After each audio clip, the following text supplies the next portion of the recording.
बेटे ने पिता की सीता को अग्नि देने से मना किया। जयपुर से कुछ किलोमीटर दूर बसे छोटे से गांव रामनगर में किसान हरिराम चौधरी अपनी दो संतानों, बड़ा बेटा राजू और छोटी बेटी सुमन के साथ रहते थे। जमीन सिर्फ 2 एकड़ थी, पर हरिराम के लिए वही उनकी मेहनत और पूरी जिंदगी का अंश थी। अब वे बचपन से ही अपने बच्चों को बराबर प्यार देते आए थे। मगर बच्चों के स्वभाव में जमीन जायदाद को लेकर धीरे धीरे बदलाव आने लगा था। हरिराम उम्र दराज हो चुके थे, कमर झुक गई थी, आंखों की रोशनी भी पहले जैसी नहीं थी, पर दिल अभी भी बाज जैसा मजबूत था। उनका मानना था, आज जमीन तो सिर्फ मिट्टी है, असली आनंद बच्चों के साथ रहने में है। लेकिन समय बदल रहा था। राजू शादीशुदा था। उसकी पत्नी शान ने अक्सर कान भरती, सुनो, तुम्हारे पिता सारी जमीन सुमन के नाम कर देंगे, बाद में पछताओगे। राजू का मन धीरे धीरे बदलने लगा। दूसरी तरफ सुमन, जो हरिराम के बुढ़ापे का सहारा थी, रोज खाना बनाती, दवा देती, खेत संभालती। हरिराम का विश्वास उसी पर टिक गया था। एक दिन उन्होंने सोचा, क्या पता कल का दिन हो या न हो, क्यों न जमीन सुमन के नाम कर दूं, ताकि बुढ़ापे में कोई उनका सहारा बना रहे। गांव के लोग कहते, हरिराम की सेवा बेटा नहीं, बेटी कर रही है, और यही बात उन्हें भीतर से सोने लगी। एक सुबह हरिराम सुमन को लेकर तहसील ऑफिस गए और 2 एकड़ जमीन में से पूरा हिस्सा सुमन के नाम कर दिया। आज सुमन ने रोते हुए कहा, बाबा, ये सब क्यों किया? आपने तो भाई को दुखी कर दिया। हरिराम मुस्कुराए, बेटी, मैंने तुझे दिया नहीं, तुम्हारे हाथ की सेवा को सम्मान दिया है।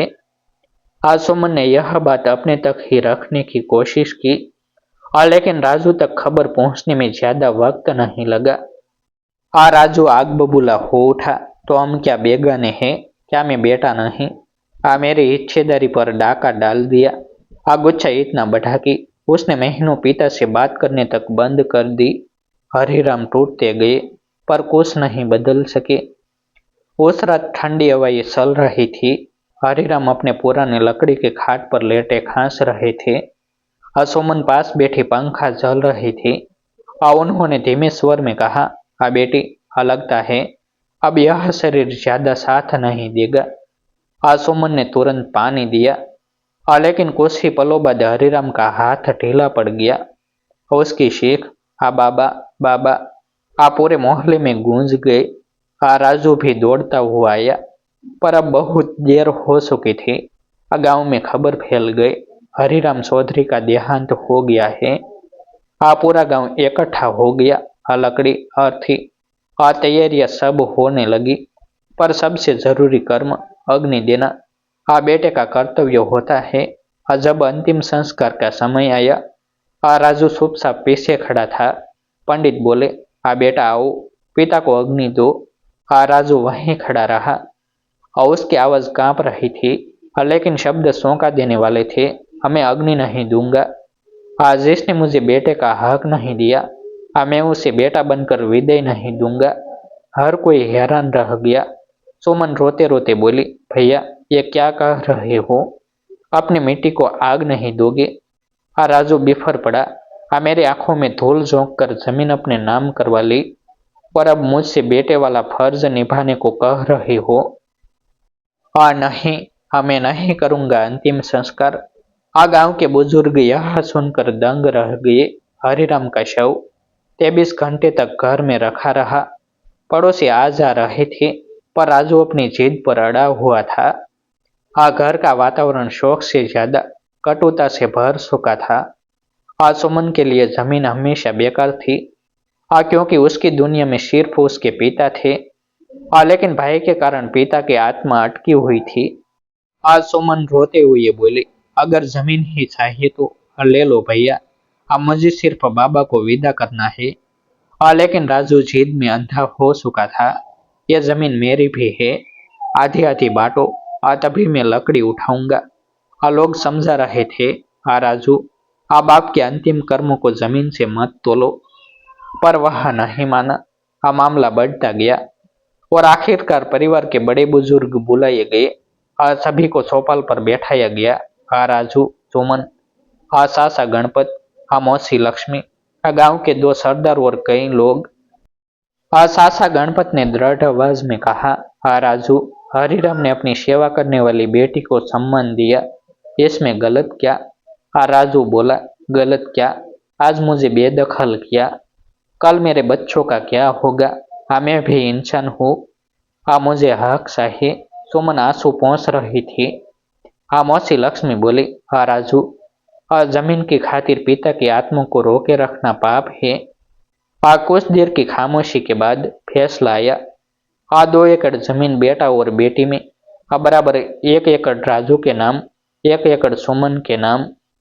सुमन ने बिना किसी झिझक यह बात मान ली। फैसला सुनकर राजू की गर्दन झुक गई। गांव वालों ने कहा, अब चलो पिता को विदा दो। राजू अपनी गलतियों को याद करने लगा। पिता के साथ की रूठी हुई बातें, उनकी बुजुर्गी, उनके दुआ भरे शब्द, और आज उनका निश्चल चेहरा। वह अचानक फूट फूट कर रो पड़ा। सुमन ने उसका कंधा थाम लिया। राजू बोला, बहन, मैं गुनहगार हूँ। बाबा ने मुझे कभी नहीं छोड़ा और मैंने उन्हें अकेला छोड़ दिया।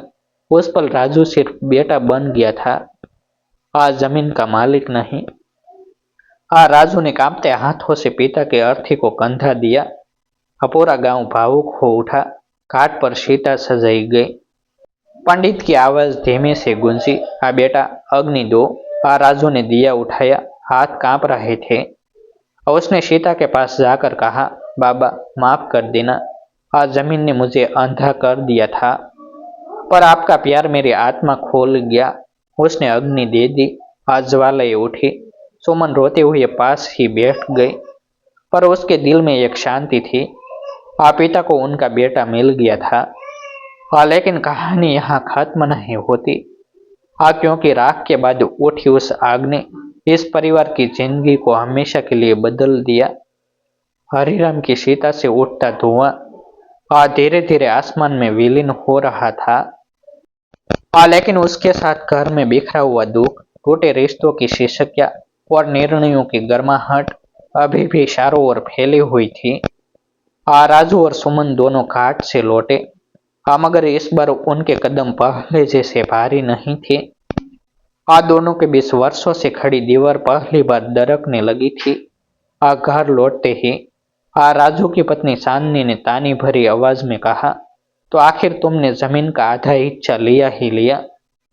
पर राजू अब पहले वाला नहीं था। उसने शांत स्वर में कहा, आज जमीन से बड़ा माँ बाप का प्यार होता है। मैंने बहुत देर से समझा, पर अब गलत नहीं करूंगा। चांदनी हतप्रभ रह गई।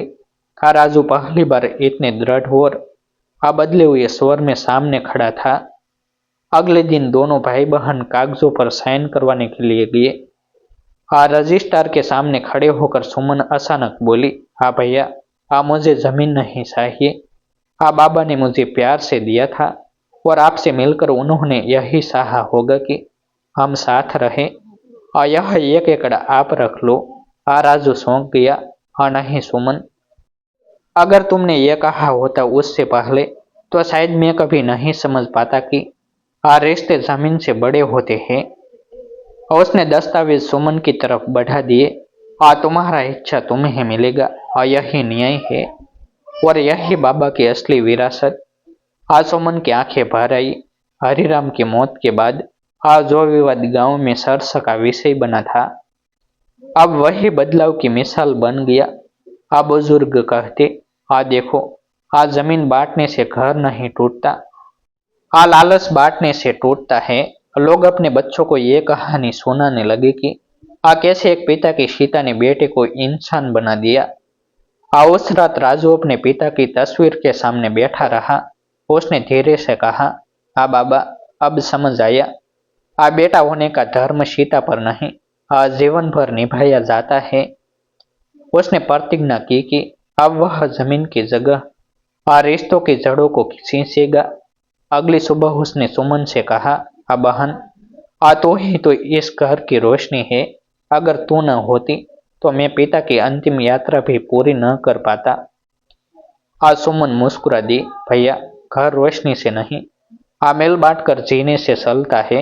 हरिराम भले ही इस दुनिया में नहीं थे, पर उनकी शिक्षा ने दोनों बच्चों को जोड़ दिया था।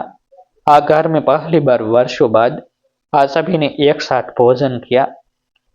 राजू ने चुपके से सुमन की प्लेट में एक रोटी रख दी और बोला, अब से यह घर, यह खेत, सब मिलकर चलाएंगे। बाबा की आखिरी इच्छा यही रही होगी। सुमन ने सिर हिलाया। पिता की तस्वीर दीवार पर मुस्कुरा रही थी। जैसे वह कह रही हो, सही विरासत जमीन नहीं, दिलों की एकजुटता है। और इस तरह उस सीता की आग ने एक टूटते परिवार को फिर से जोड़ दिया और पीछे छोड़ गई एक ऐसी कहानी, आज ऐसे सुनकर लाखों लोग सोचने पर मजबूर हो जाते हैं, क्या जमीन कभी रिश्ते से बड़ी हो सकती है। ऐसे ही नए नए वीडियो देखने के लिए हमारे यूट्यूब चैनल सब्सक्राइब करें और वीडियो को लाइक करें। फिर मिलते हैं एक नई स्टोरी के साथ।